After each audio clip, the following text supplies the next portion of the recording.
20화 예고편에서는 충격적인 모습이 나왔습니다. 누군가가 장총을 끌고 가는 모습과 마치 예전에 서한숙이 제이에게 총을 겨눴던 것처럼 반대로 제이가 서한숙에게 총을 겨누는 모습이 나왔는데요. 하지만 저는 이 총을 맞은 사람은 서한숙이 아닌 다른 사람이라고 생각하고 있습니다. 예고편 속 총을 끌고 가는 사람 역시 제이가 아닌 다른 사람이라고 생각하고 있는데요. 이번 화에서는 많은 인물이 변화하는 모습이 나왔습니다. 항상 제이를 윤 대표, 윤 실장이라고 부르던 이주연은 제이를 동서라고 부르는 모습이 나왔고, 제이는 더 이상 서한숙을 어머님이라고 부르지 않고 서한숙 여사라고 부르는 모습이 나왔는데요. 이는 본격적으로 서한숙과 대적할 제이의 모습을 나타내는 것이었겠죠. 또한 처음으로 화내는 정준일의 모습이 나오기도 했는데요. 그리고 그 모습과 함께 왜 그동안 현우를 그렇게 예뻐했는지, 왜 더 이상 아들을 낳으려 하지 않았던 이유가 밝혀졌습니다. 도무지 자신의 생각을 하지 않는 정준일이 성진가에 바랬던 한 가지는 더 이상 자신과 정준혁 같은 비극을 만들지 않는 것이었습니다. 그래서 오주연과 이혼 결심까지 했던 것이었는데요. 이렇게 조금씩 자신의 행동을 시작한 정준일에게 서한숙은 김희설을 죽인 것도, 노영주와 권민선을 죽인 것도 자신의 짓이라고 말하는 모습이 나왔습니다. 그리고 이런 서한숙의 계획에 동참하는 유진석의 모습도 나왔습니다. 자신과 제이의 과거 이야기를 하며 정준혁의 화를 돋구는 모습을 보였는데, 이는 모두 서한숙의 계획이었죠.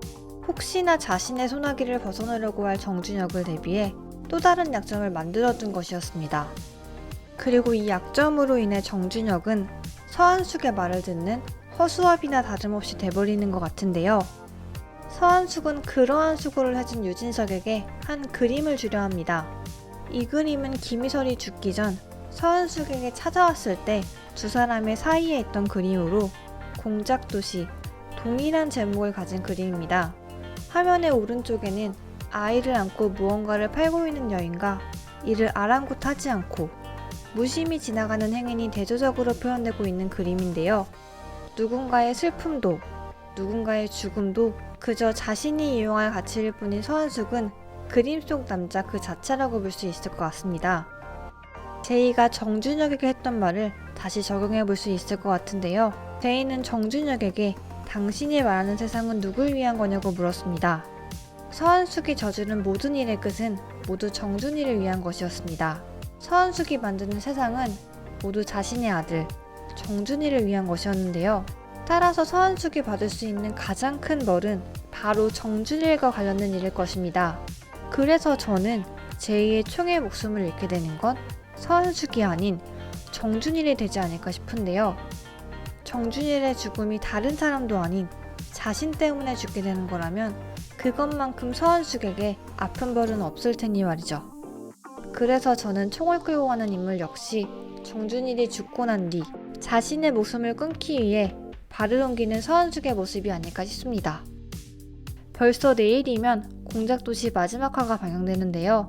더 이상 슬프게 웃는 모습이 아닌 환하게 웃는 제이의 모습이 나오길 기대해봅니다. 감사합니다.